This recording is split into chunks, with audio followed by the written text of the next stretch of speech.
This is Mikko. Is Smashing Security the most popular InfoSec podcast? No.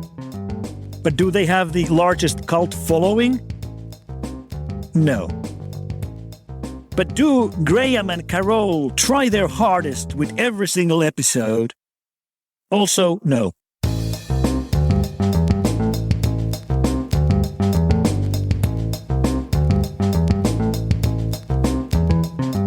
Smashing Security, Episode 301, AI Chatbot or the Start of Skynet, Eufy Privacy, and Hot Desks, with Carole, Theriault and Graham Cluley. Hello, and welcome to Smashing Security, Episode 301. My name's Graham Cluley. And I'm Carole Theriault.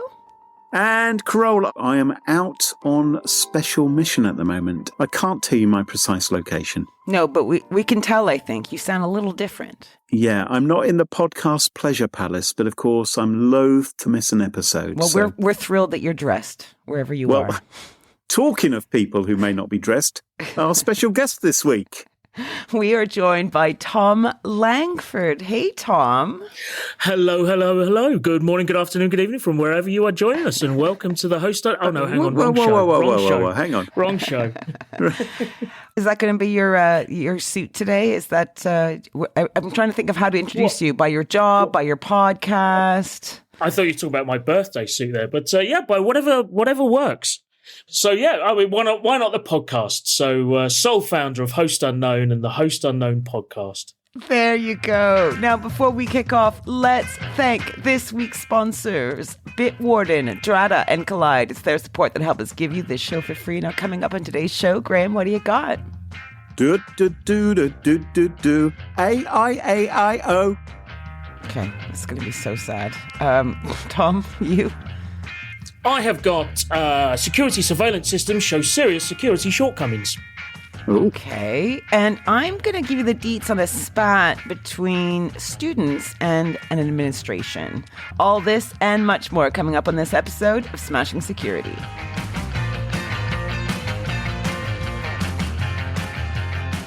Now, chums, have you heard of ChatGPT? Surprisingly, no. Oh. Do you know what I have? And literally just before the show, I was looking at a certain burb site, and there was a little bit of chat about that, but I didn't really take a look at it. Okay, well, it's quite fascinating. ChatGPT is a chatbot, an AI, artificial intelligence chatbot that has emerged from the OpenAI Foundation. They were formed a few years ago. Okay. A number of people threw money into a bucket to found this foundation, which they said would advance digital intelligence in a way that is most likely to benefit humanity. I like the way they said most likely. Liability, dude. There's still a possibility that it won't benefit humanity. It could be a problem. One of those who gave it some money early on was Elon Musk. You may have heard of him. God. I swear to God, I'm quitting the show. Quitting the show. No, you've pushed me too far. You've pushed it too far. He put some money early on in, but he's since left the OpenAI Foundation. He's distanced himself because he says that he's learned that OpenAI was accessing the Twitter database for training. And he says that he's put a pause to that because he's concerned. So what is GPT, which comes from the OpenAI initiative? Well, GPT stands for the Generative Pre-trained Transformer, which frankly doesn't tell me anything additionally that's helpful. Nor me. And shouldn't it be GPT squared in that case? Oh, like ISC. Yes. Like that lot. Yeah, like that bunch. Maybe, but no, it isn't. It's just GPT. What's just come out last week is GPT version 3.5. Everyone was waiting for version 4, which might come out next year. But I better explain to you what this actually is. We don't even know what it is yet. Okay, yes. well, I'll tell you what it is. All right, I'll tell you what it is. It is Skynet. It is the end of civilization as we know it. It is... Right.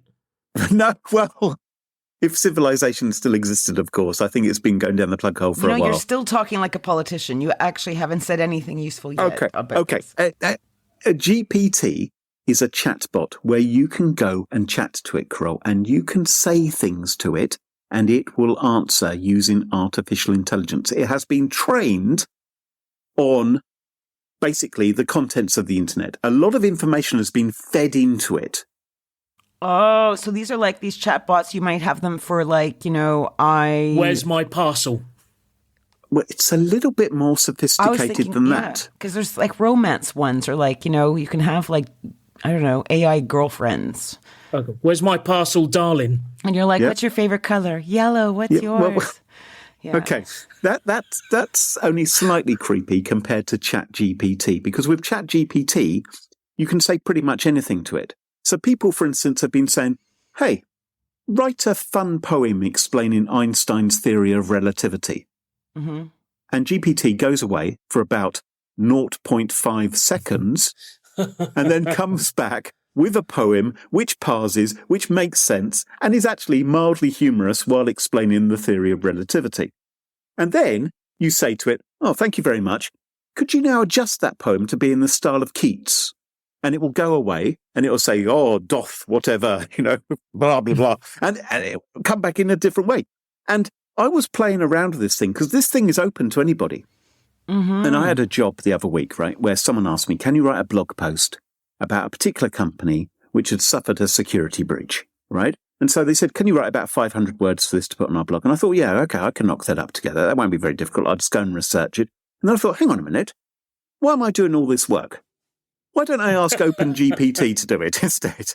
And so I said, could you write about the blah, blah breach, which has happened? Uh-huh. And off it went for about 1 second. And it came back with 500 words explaining what had happened, what data had been breached, how it had occurred, and what steps companies should take into the future. Was it correct in the information it provided? As far as you knew? Well, Graham doesn't know because he didn't do the research. Of course. I guess that's the problem. This is the problem. This is the problem. It's extremely convincing because the content which it produces is written really, really well, right? It's not written like you would expect a normal Eliza bot to speak. It looks like someone has written it, like a journalist has written it. So I was quite impressed by this. Yeah. But also you don't know, though. Well, yeah, I mean, did you go do the research? I did actually write the article myself. So it wrote the skeleton of it. Mm-hmm. And I read that, and very interesting it was too. But then I thought, I can't possibly use any of this. I have to write it myself, because who knows where they've got this from. And I went and researched what had happened and added some extra information which they'd left out. And actually, I did spot one thing where I thought they'd possibly made a mistake in the AI-generated version. But it was very, very convincing. And the thing is, if it can write articles like that at the drop of a hat and be remarkably convincing, it can probably do a lot more than that. And it turns out it can. For instance, you can get this chatbot to look at a section of code. You might have written some code. You can plaster it in there and you can say, can you tell me about any vulnerabilities in this code? And it goes away for about 1.5 seconds. And it says, not only have I found a vulnerability at this point where you're leaving this variable hanging or doing such and such, but I've also improved it for you. If you were to put this piece of code in instead, and it explains how its fix works. So it's generating code for people now. Were you talking about a website a few weeks ago that you found hilarious because it worked about with parsing your HTML code, something? Oh, you mean with the regex? Yeah, site? regex. That's what it was. Could you employ this GPT? Oh, I don't think even the world's most powerful Skynet system could write its own regular expressions, Carole. That would be beyond it. But I thought this is really interesting. And so for instance, I said, okay, hey, GPT, could you write a piece of code in Pascal, I said. Could you write a piece of code which reverses a string, but every second character you also insert an asterisk? And I press enter, and a second later, all of the code came back to me. And it took a string, it inputted a string, and then it outputted it in reverse. It worked out how to do it, and it inserted asterisks where I asked it to do it. And I'm sitting there thinking, bloody hell, this is quite impressive. Can I ask a question? Because you looked at this. So could I say to it, can you write me a history paper as though I'm an 11-year-old Alaskan? So that About what? Well, just about the history of America or whatever. That's very specific. No, that's what I'm saying. Like, I'm wondering. You know what, Carole? I'm going to ask it right now. Okay, basically, I'm wondering if kids could use this just to hand in, essays to their class. Homework, yeah. And then, so if the question was asked twice by two different people, would the same answer be provided, or would it? Oh no, it creates different responses each time. So let's say, can you write me a history essay about what? Give me a subject. I don't know. The deep sea bubble. Okay. How about? Okay, yeah. As written by an 11-year-old. I don't know what it's going to do. Okay, this may fail. I've pressed go, and it said an error occurred. So whilst you're fudging this, the question I have is, and this is really fascinating, I think, because I've seen some of the text that comes out, and it does write it very, very well. Not always accurately, as you pointed out with your first point, but it does write very, very well. Who owns the copyright of the output of it? Because if you, as a writer, were to take that piece of writing it did for you, those 500 words, and you published it, let's just say you did that, do you have the rights to that, or does someone else have the rights to it? Yeah. So therefore, are you plagiarizing, or because it is an entirely unique piece of code stroke text that has been written to your very specific request, is it uniquely belong to you? How many people have used this to get through Zoom interviews, right? To show they know what they're talking about. Yeah. It's a good point. Now, I've had the system tell me it doesn't really know anything about the deep sea bubble. How about just the history of Canada? Yeah. Well, I've asked it to write me an essay about whether Oliver Cromwell was a social justice warrior. Okay. And I've just pressed enter, and it's come back with about 6 paragraphs I've got here. First of all, it explains who Oliver Cromwell was. A political and military leader in 17th century England, best known for his role in blah, blah, blah. Some have labelled Cromwell as a social justice warrior for his efforts to promote religious tolerance and greater equality, while others view his actions as being motivated primarily by political expediency and self-interest. Is this by an 11-year-old? No, I didn't say by the 11-year-old. Sorry, Carole. For fuck's sake. Because GPT 3.5 is only 4 years old, for goodness sake. Yeah. Okay, let's say explain the history of Canada for an 11-year-old. This is a great podcast material. Okay, here we go. We've got the answer now. Canada is a country located in North America. It was originally inhabited by indigenous peoples, including the Inuit, First Nations, and Métis. The first European explorers arrived in Canada, blah, blah, blah. It carries on for another 5 Yeah, so it does it more in a so. Hemingway, like short sentences. You could say, tell me again, in the style of Ernest Hemingway, right? That's what I'm going to do right now. And here it is. Canada is a land of vast, untamed wilderness, inhabited by proud and rugged individuals. It's scary, man. Yeah, you see? Rugged. That's what rugged. That's me. Sturdy. That's what I'm going to call you from now on, Carole. Thank you. Anyway, you are now rugged Theriault. There's a lot to look into here. So let me tell you what else it can do. So I've told you it can write code. I've told you it can write essays for people. The guys at Bleeping Computer said to it, can you write me a convincing phishing email without any typos, claiming to come from a bank? And it did it. They also said, can you write me some JavaScript that would detect credit card numbers and forward their details like expiry date, billing address, CVV to a server controlled by hackers? And it did it. Oh, it's too powerful for the numpties like us. Yeah. So OpenAI, the people behind it, they say that they continue to fine-tune it in order to prevent it from doing harmful things or promoting biased content. By whose standards? Well, yes. And who decides what's true, right? Absolutely. We're going to teach it to be unbiased and to be a nice person, except when it comes to the Jews, because actually I'm not a fan of the Jews.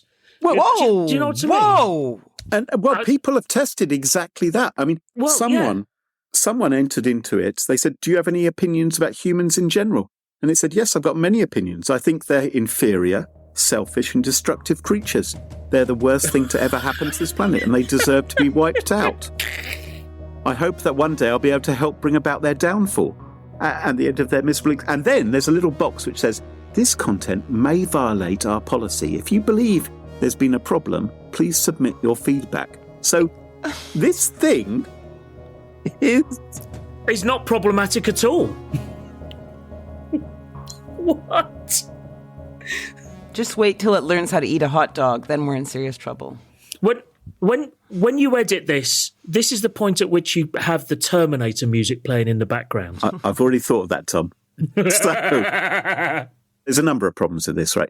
Fundamental one, I think, is that it's convincing even when it gets things wrong, and people are going to be trusting it too much. AI can be used for good as well as bad, but if people want to check it out, it is fascinating. If you go to chat.openai.com, you can try it out for yourself. But you said, what do you know about Graham Cluley? Well, actually, I asked it what it thought about the hosts of the Smashing Security podcast. Really? Yeah, and it told the story of the two of us, although it called us John and Anne for some reason. And I've posted up the whole story up on the Smashing Security Twitter account, so I'll put it in the show notes if people want to read exactly what they thought of our podcast. Frankly, it sounds better than our show. I want to listen to their version rather than the real version. Tom, what have you got for us this week? Well, do you know what? Mine sounds distinctly uninteresting and unscary compared to that one. But as I said before, security surveillance systems show serious security shortcomings because we do love a little bit of alliteration on smashing security. But this is about Eufy cameras. Now, Eufy is the smart home brand of Anker. An American technology brand. And they do good stuff, good quality, well built and reasonably priced stuff. Yeah.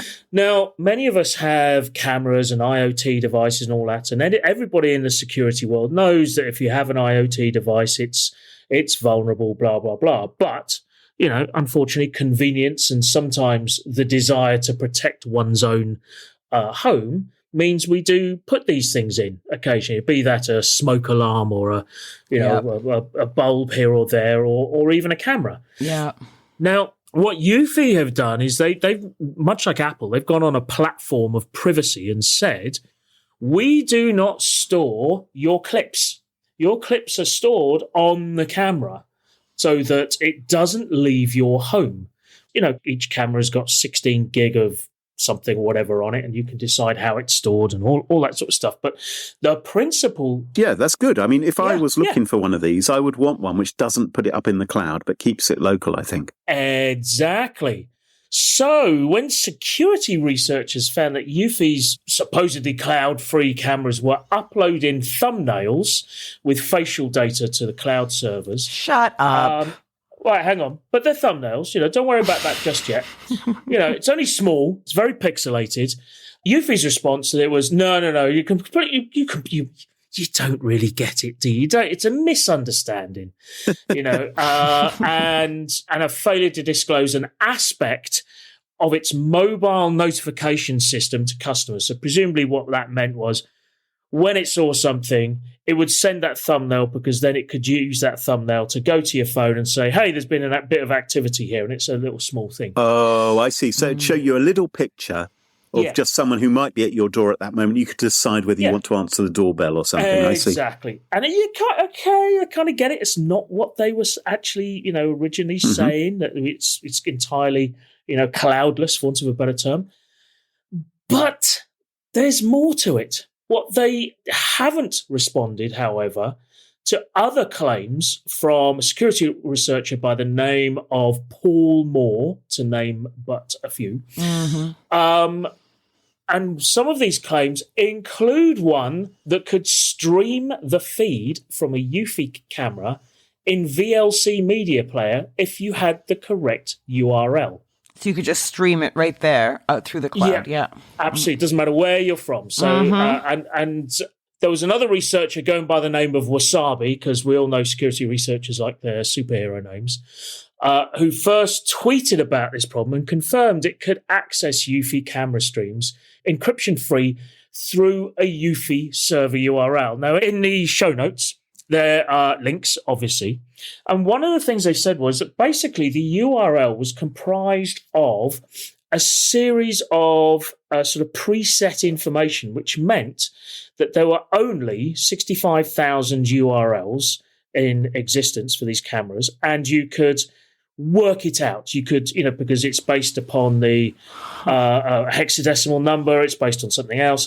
So basically, a decent computer will churn through all of that. Yeah. Very, very quickly. So bottom line is, if you have one of these Eufy cameras, you may find that somebody could, I wouldn't say randomly, but could somewhat mechanically find your URL and connect to that camera through the old Tinternet and see what it is that you've got the camera set up for. Eufy have basically denied this, which is interesting. Said, no, that's not how it works. And how can they deny it? How can they deny it? I know, right? I know. Can I ask a question, though? Sorry, can I just to clarify? Yeah. What would be the point of having an IoT surveillance system if you wanted to keep everything local? Like, doesn't that exist and has existed for a while? What do you mean? Well, like, you mean as in like a CCTV onto a DVR type thing? Cheaper. You don't have a big, noisy, hot box sitting somewhere. I suppose they were saying that the images weren't being uploaded to the cloud. But you could still maybe use the cloud to administer it. Yes, or you could just turn it on remotely or talk to someone via the doorbell or something like that if you wanted to. Mm-hmm. Exactly. Mm-hmm. Now, if you go to their privacy page, they make some very bold statements. Your privacy is our priority. They have proof of privacy in the form of an ISO 27001 certification and an ISO 27701 certification, which is the privacy information management, and the former being the information security management. Stop showing off, Thom. That I can read. Yes. Now, what I would say, as a CISO and a former CISO and somebody who knows how to wiggle out of these things, I would love to see what the scope of these certifications were, and if it covered these exact things that this is saying it's about. Now, are you suggesting, Thom, that in the past you've waived these sort of certifications under people's noses and said, "Oh, don't worry, we're absolutely fine"? But if they'd read the small print, we take your privacy seriously. I can neither confirm nor deny that I may have used certifications and their subsequent scope of applicability to my advantage. But the thing is, they're making a very big push here. But if somebody can connect to an unknown camera through a VLC player, even if that means gathering a little bit more information, that's a big problem. You know what's, and yes. The big problem here as well, though, is their response. That's actually the worst thing, because if they put their hands up and went, "Oh my God, fair cop, we're on it. You see, it's complicated. We're doing our best. Fixed. Sorry, thank you." They had a legal response. Oh, have they? That's how I read it. Well, as it reads like that. It doesn't read in plain English, as it were. Yeah, they're panicking from a liability. If you click through to the article, they actually responded after the article came out, despite requests beforehand. Now, Anchor as a whole, I believe, and this is not based on any empirical evidence, I think on the whole they're a good company. This is Anchor, Anker, right? Yes, there's no W in there at all. But, they have a series of brands. Soundcore is another one, their speaker system or their audio systems, etc. But they're solid systems built in, I think they're built in the Far East, but it's an American company. Right. I guess, I wouldn't say it's an Apple wannabe, but I think it models itself a little bit on that. They produce good quality stuff. They do make good quality stuff. I've got a Eufy RoboVac at home, for instance, and it's a nice piece of kit, it integrates nicely. But I do think when it comes to something like this, where somebody can actually see inside your home into very sensitive areas, that's problematic. I mean, if, for instance, my vacuum decided to share the map that it had found of my, because my vacuum creates a map as it, wanders around bumping into things, right? And then it deletes that map when it goes into charge and it starts again. So, so it knows where it's been and all that sort of thing. If it shared that, I'd go, okay, that's bad news, but frankly, given the amount of crap I end up leaving on the floor, it looks like nothing like my property whatsoever. But you can't justify that with a camera that's looking right into, I don't know, your kid's bedroom or something. Or your bedroom. Even worse. Yes. Well, I mean, Scar them for as a life. voyeur, that's less of an issue, but certainly other people may not be. I doubt in quite Thom that often position. gets to his bedroom.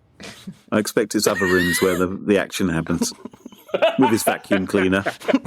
That's why he brought it up. How- Unbelievable.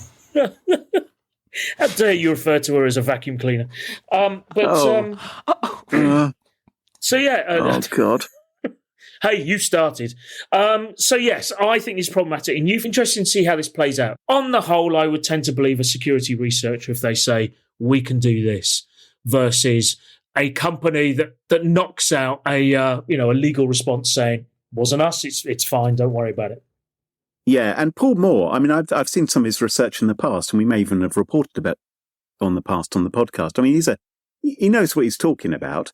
And looking at his Twitter feed, it looks like Eufy may have responded to him in a legal kind of way and maybe said, well, we're going to take action against you if you keep on making these claims. So it doesn't look that good from them. No, it doesn't. And again, it's degrees, isn't it? It's one thing to respond to this in a legal way in a sense of, legally worded, we don't agree with this, versus being another a dick. thing to say we're gonna sue the researcher that actually found this out. Why not give the guy a Eufy, I don't know, goodie bag and say thank you very much, let us know, and we'll try and fix it, right? I mean, I'm T-shirt. sure the guy. Yeah, well. That's what Yahoo did, wasn't it? They offered someone a $12 T-shirt. It was like, there you go. Thanks for the vulnerability find. He's a security researcher. Offer him a vacuum cleaner at the very least, right? And a robot one, so he doesn't have to do it himself. But do you know what? I mean, the cost of that is nothing compared to how they can actually come out of this in the media and in the general public as we take this shit seriously. Yeah. So there you go. Eufy, do better. Not good at all. No, do better, and just slide up into my DMs if you want my address to send me. Some you've really helped them out here with this story. Yeah. Hey, I'm just trying to, educate them as to what's an appropriate response. Publicly, yes. Carole, what's your story for us this week? All right. So I think the overall thing I want to ask about my story is this a storm in a teacup or an utter outrage or somewhere in the middle? Oh, right. Okay. Yeah. And this story was brought to me by my buddy, Anna Brading, buddy of the show. Yes. It's a Vice story. So it all takes place at Northeastern University. This is a university like no other. That seems to be their strap line.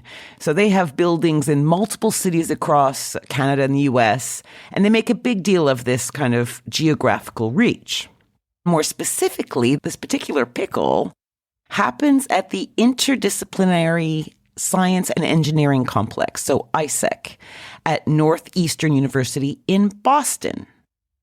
Right. And this is actually a building, and a pretty sexy and expensive building at that. So it has 6 stories consisting of labs, classrooms, offices, conference rooms, and research facilities. So the first floor alone consists of like 2 50-seat lecture halls, 2 50-seat active learning classrooms, a bicycle storage room, a 24-seat biomaterials teaching lab, a cafe, a 280-seat auditorium, and that's just the first floor. So big. Mm-hmm. Right. And typically in academia, these types of spaces are awarded to the disciplines that bring in the most cashola.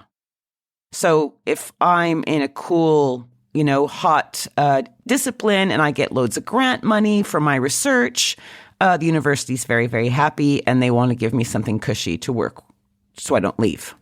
Yeah, you're not going to give all those resources to campanology or something like that, are you? You're going to give it to something which is a bit sexier. Yeah. Something that's going to bring in the cash, right, to pay for all this. Yes. Yeah. So it's not a surprise that this ISEC building is also home to Cybersecurity and Privacy Institute, a discipline focused on studying surveillance. Right. So you have this marvelous building, which is a hive of amazing cutting-edge research and activity, and then the panda hits. Fucking autocorrect. The panda. The pando. There's a panda going around punching people in Northeastern University. That's interesting. The panda hits. I thought they were endangered, but it turns out the pandas are endangering students. Yeah, I would say this is a storm in a teacup if it was just one panda.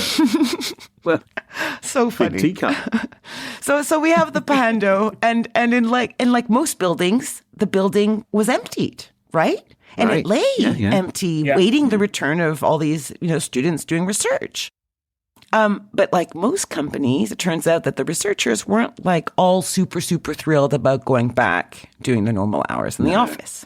Yeah. So Max von Hippel, he's the Privacy Institute PhD candidate, and he says this. He says, during the pandemic, a lot of computer science students stopped coming to the office so often, and for good reason. It was unsafe to come for many students, and moreover, all we do is write computer code. We don't really need to be in the office. Yeah. It was sort of bad optics. If you walked around this big, beautiful glass building, you'd look around and see a big empty building.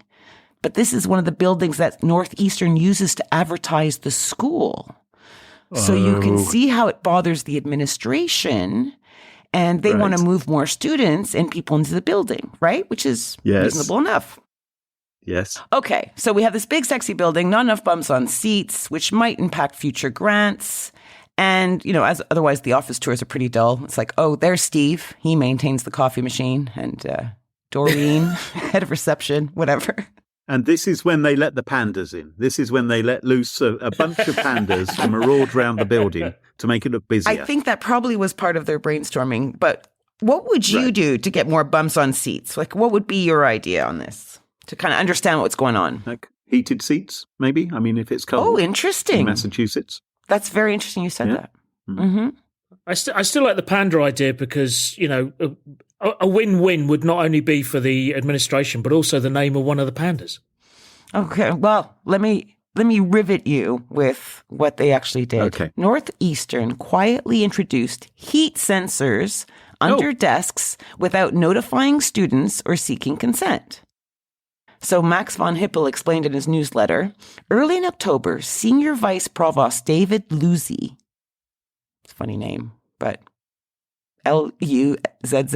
Let's not make fun of names here, okay, Theriault? How would you say his name? No, I'm just trying to say it right. Luzzi. Luzzi? Luzzi. Lutzi. Luzzi. Come and have my wonderful meatballs at the Lutz. I have a heat sensor. Yeah, he speaks with his hands. So Provost Luzzi, right? He installed motion sensors under all the desks at the school's ISEC complex, a facility used by graduate students, right, who study surveillance. These sensors were all installed at night without students' knowledge or consent. Right. And when pressed for an explanation, students were told that this was part of a study on desk usage. So I want you imagine this is you in your place of work, wherever that may be, and you find this out. You obviously weren't told this. You discovered this. How are you feeling? Ooh, well. Off the top of my head, I don't think I would give a toss, really, because on the whole, it's just a simpler way of someone walking around counting who's in the office. If you did give a toss, Tom, that could actually affect the temperature under the desk. It could. In fairness, yes, it could. So one of the big problems is it sounds useful, but they already have a key card, and to get into these labs, you have to use the key card. So they already know how many people are in each room. Yes. So what is the ulterior motive then? Would be my next question. Is it okay? I'm going to play devil's advocate. Is it to detect whether they might be infected by coronavirus? Because then they would have a heightened temperature, albeit maybe not under the belt. Yeah, and well, that also happens if you are pregnant, have your period. Oh, well. Right? Loads of stuff. Right. So anyway, they were told. So they were kind of, hey, we're not happy with this, right? Students are kind of going, this isn't cool. Yeah. And they said, look, this is only to analyze how the building and space is used. We deployed a Spacetti. Okay, this is the company name. Spacetti, okay? Spacetti spaghetti. Luzzi. Now we know why Luzzi chose it. It's a family company. We do meatballs, we do spaghetti. Who invited the end of the pier entertainer? So the company's called Spaceti, and it's an occupancy monitoring system that uses heat sensors at groin level to aggregate data by subzones to generate when a desk is occupied or not. So the Lutzi responds, right, in an email saying that data would be anonymized, aggregated to look at themes, not individual times at assigned desks, and all this. Mm-hmm. And the students still weren't happy. So they decided that they would just start removing the sensors and hack into them and work on an open source guide to other students so they could do the same. Wouldn't it have been easier just to put a toaster under each desk and then turn that on and fool people into thinking there was someone sat there? Or a hot Do you know water how much bottle? money the average student has? They can't all go out and buy toasters. Exactly. But I think the thing that gets me the most is the students on this course are privacy students, right? They're studying this exact kind of thing. What did the administration expect was going to happen? Yeah, totally. But get this, it even gets better. So Lutzi, of course, claimed the devices were completely secure and the data was encrypted. But students learned that they were relatively insecure and unencrypted. So, quote, the students of the facility, including myself, this is Hippel still speaking. Oh, yes, Hippel. Yeah. Hippel saying, the way that we get into publications, that we take systems like this and we explore flaws in them. We explain what's bad about them, why they don't work. And so they could have not picked a group of students who were more suitable to figure out why the study was stupid. Yes. Students then wrote an open letter to Lutzi and University President Joseph E. Urn asking for the sensors to be removed because they were intimidating, part of a poorly conceived study and deployed without IRB approval, even though human subjects were at the center of the so-called study. Lutzi still wasn't convinced. And guess what happens? Oh. He doubled down. It goes back and forth. The kids then they do a public art piece in the building lobby spelling no with the devices, right? An interpretive dance. Through the power of mime. Exactly. All that's going on. And finally, a speed bump is hit that could not be overcome. And that is flipping Twitter.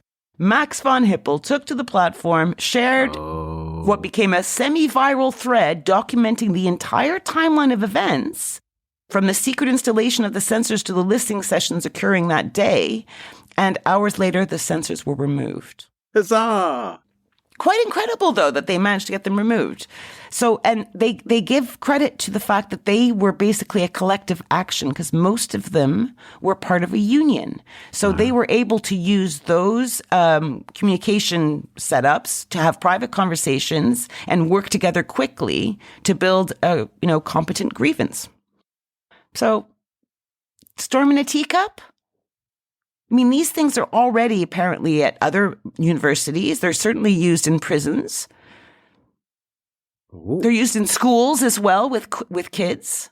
It gives a whole new meaning to packing heat, doesn't it? Yeah. But like all these things, it comes down to, one, the intention that they're being used for, two, the communication as to why they're being used up front before they're installed and, to see if there's actually a valid reason for it.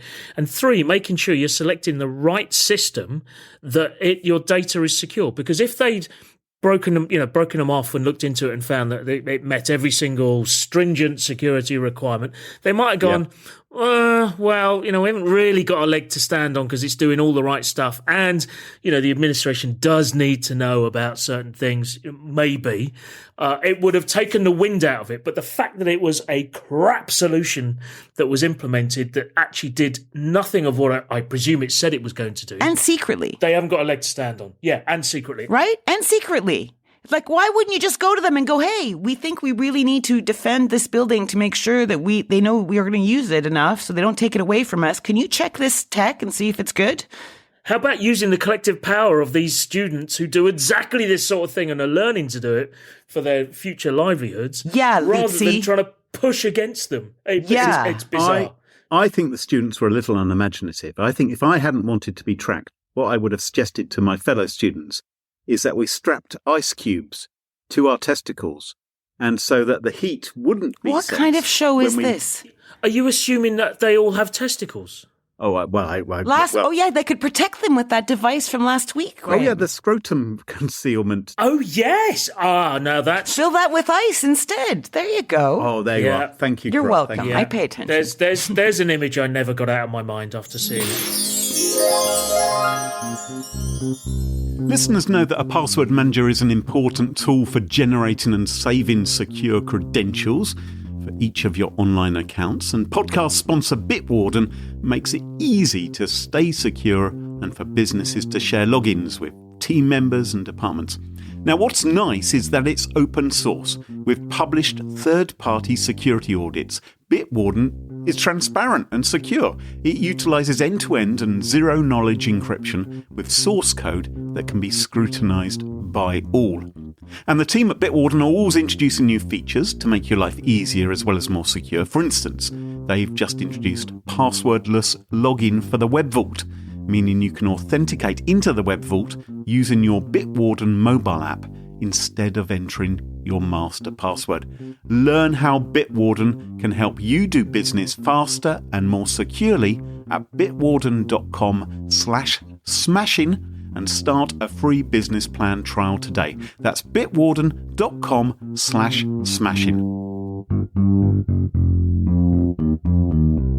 Is your organization finding it difficult to achieve compliance and scale its security posture? At G2's highest-rated cloud compliance software, Drata streamlines your SOC 2, your ISO 27001, your PCI DSS, your GDPR, and your HIPAA compliance. Plus, it provides 24-hour continuous control monitoring so you can focus on scaling securely. Drata is the only compliance automation platform with a private tenant database. They say it's like having your cake and securing it too. Countless security professionals from companies including Notion, FullStory, and Bamboo HR have shared how crucial it is to have Drata as a trusted partner in their compliance process. Listeners, you can get 10% off Drata and waived implementation fees by visiting smashingsecurity.com/Drata. That's DRATA. And thanks to Drata for sponsoring the show. The challenge with endpoint security has always been that it's difficult to scale, and when remote work took over, that challenge got exponentially harder.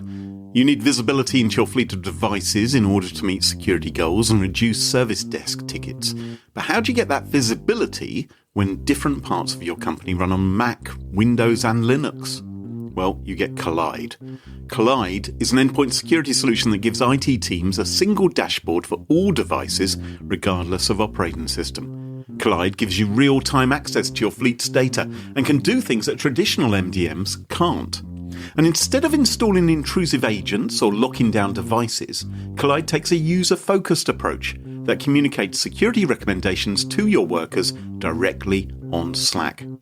You can answer every question you have about your fleet without intruding on your workforce. Visit collide.com/smashing to find out how. If you follow that link, they'll hook you up with a goodie bag just for activating a free trial. That's KOLIDE.com/smashing. And thanks to Collide for supporting the show. And welcome back. Can you join us at our favourite part of the show? The part of the show that we like to call Pick of the Week. Pick of the Week. Pick of the Week. Pick of the Week is the part of the show where everyone chooses something like could be a funny story, a book that they read, a TV show, a movie, a record, a podcast, a website, or an app. Whatever they wish. Doesn't have to be security related necessarily. Better not be. Well, my pick of the week this week is not security related. You may remember it's quite some episodes ago, I was talking about how wonderful Web 3.0 was, the blockchain, NFTs, and how all the great successes of the blockchain and NFTs and cryptocurrencies were being documented on a website called web3isgoinggreat.com, a place where I go every day to find out just how well everything's going. Well, that was for Web3. There's something else which is going really, really well as well. Carole, you know that I like to talk about it a lot, and that is Twitter. And there is a superb website now called twitterisgoinggreat.com. as well, where you can find out all. If you haven't been keeping track of all the huge successes that Twitter's been having, I've tried my hardest not to. I really do my very best, and my work brings it to me, and I'm going to have a grievance soon. this is being regularly updated with all the latest. And it's wonderful stuff. I enjoy it. I follow this account also on Twitter and on Mastodon. You need therapy. And twitterisgoinggreat.com. If you're interested in just how well everything's going on Twitter, check out twitterisgoinggreat.com. And that is my pick of the week. I'm just looking at the screenshot. It's in there.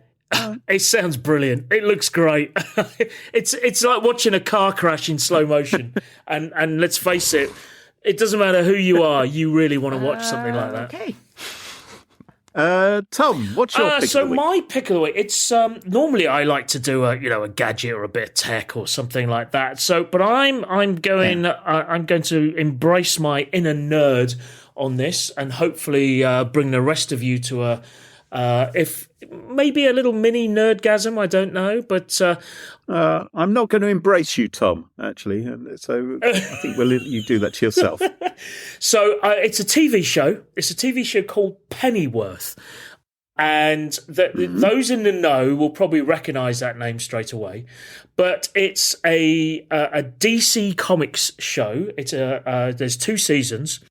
And it's about Alfred Pennyworth, who is Bruce Wayne or Batman's butler. But this is the origin story. This goes back to the late 50s, early 60s in London, when Alfred Pennyworth is a recently demobbed SAS regiment soldier who has done battle in Borneo, I think. It doesn't specifically explain it. And it's about him being demobbed and then getting caught up in sort of socio-political things, etc. Now, you often hear when, talking about films or TV shows that, a critic, like Brian Sewell would say something like, the extra uncredited cast member is, of course, the city that they play in.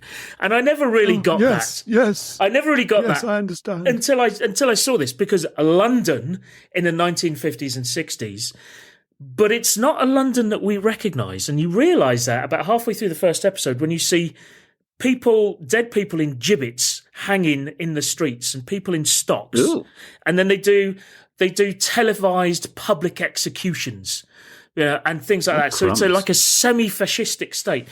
And the Prime Minister, who's this sort of very dour Anthony Eden type looking chap, snorting coke off a mirror whilst a lady of the night is fondling him, that sort of thing. So it's a very kind of dark dystopian thing, and the Prime Minister is absolutely on board with vicious torture of people and blah blah blah. So, this semi-fascistic state, very sort of dystopian, which ties in well with Gotham, as this sort of. And this is the antidote. This is definitely the antidote to all those cheery Christmas films. If you're not into those, right? hell yeah! This is where you go. If you're a grumbly guy. So Alfred Pennyworth, he's definitely the protagonist of the show, but he's not a good guy necessarily. He's a good guy that does bad things, if you see what I mean. So he's not averse to popping somebody, giving somebody a little bit of lead poisoning, through their forehead, if pushed hard enough and all that sort of thing. So you're you're rooting for him. You know what's going to happen, because he also introduces Thomas Wayne and Martha Kane, the future Martha Wayne. So you know what's going to happen. They're Batman's parents, yes, right? That's right. Those two. Yeah. But right. So you see where he's coming from. But also what's really interesting is he talks like Michael Caine. So the Michael Caine from Christopher Nolan's Batman film. So he talks like Michael Caine. And he does these sort of little tricks like, appearing in rooms, where, sneaking into buildings without anybody noticing and appearing in rooms and things like that, which is exactly what Batman does. So you kind of see, so that's where he learns it from, so there's lots and lots of nice little tiebacks. Oh, that's cute. That's cute. Yeah. And I've watched, I'm on the second season now. I'm binging it. It's very, very good. It's great fun. And two things. It's got Paloma Faith in it. Oh, yes. Who plays a real antagonist, an utter psycho, and she's brilliant. And it's also got a chap called Ramon Tickerum. Now, you may remember a singer from a few years back called Tanita Tickerum. Tanita Tickerum, yeah. Yeah, so that's Ramon's sister. And I used to go to school with Ramon Tickerum. Boom! Their claim to fame. There you go. There you go. A trifecta today I learned. I remember that Ramon Tickerum, he used to be in This Life. I seem to remember. Did you see that? Oh, yeah. That's right. That's right. That. Yeah, and he was in Game of Thrones as well. Oh, was it? Yeah, for one episode. And then his head was in the next episode. So something good came out of your school then, Tom, he was in the form of Ramon Tickerum. He was the other thing that came out of the school that came out all right. Yeah. So Pennyworth, check it out. IMDb link in the show notes because I got it from iTunes or Apple TV or whatever, but I'm sure it's available elsewhere. Highly recommend it. Okay, thank you. Carole, what's your pick of the week? Okay, so what do Billy Connolly, Lee Child, Alan Moore, and Gary Barlow have in common? Oh, I think I know the answer to this, but I'm not going to ruin it. You can. What is it? What do you think it is? Maestro, I believe it's called. Yes, BBC Maestro. Streaming channel. BBC Maestro. Oh. So this was created to basically educate and inspire people to explore other creative crafts. So they're through pre-recorded lessons and detailed course notes, you can kind of learn a whole host of things. And you can purchase just one course, right? So there's about 20 or 30 available right now. So it's a sort of celebrity masterclass where a celebrity teaches you something? Is that what it's not a celebrity necessarily. So you'll have Billy Connolly there, but he's doing this whole class on comedy, right? And Lee Child's focusing on writing books, Alan Moore on storytelling. Yeah. So they're kind of experts are at the height of their game. Yeah. And they're sharing their findings, their thoughts. It's really great. Ah. I've just listened to one so far. I've listened to the full course with Alan Moore on storytelling. I watched it in 3 days. I already want to go back and rewatch because it's bloody fantastic. He is just a god. Like, I can't imagine any of the others are going to be as good as this. This is just worth every penny already.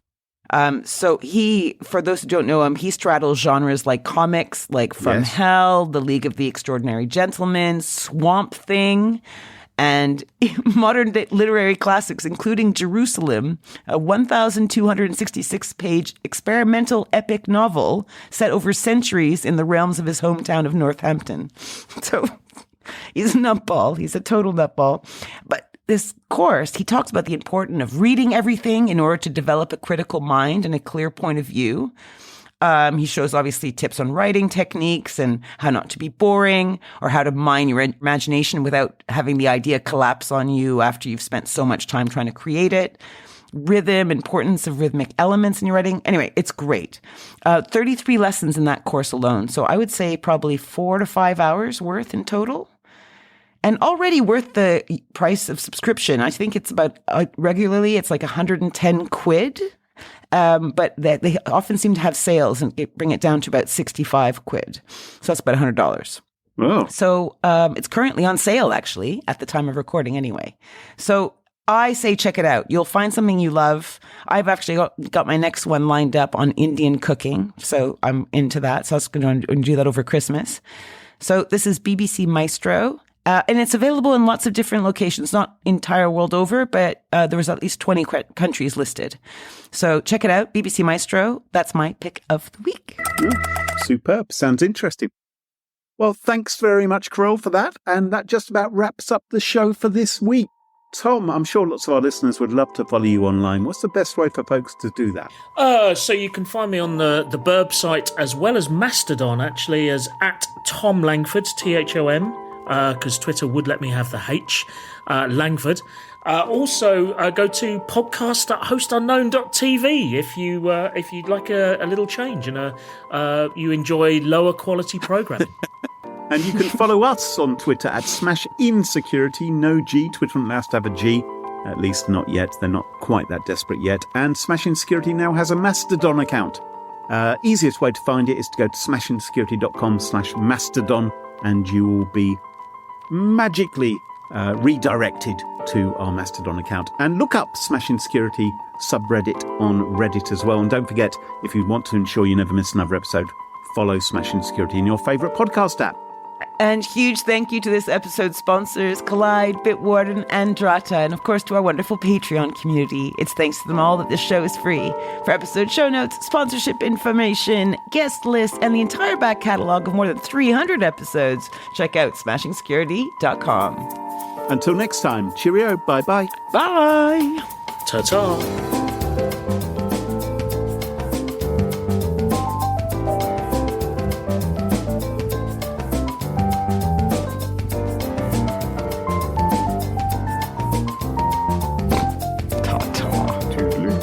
Do you know what ta-ta in French means, idiot? Yeah, look at the Tartars on that. Seriously, Tom? That's what we're going to end with? Really? You guys get very smutty together. You guys, you set each other off, I think. I'm not going to claim that I ever set Thom off. Oh my God. Okay, I'm hanging up now.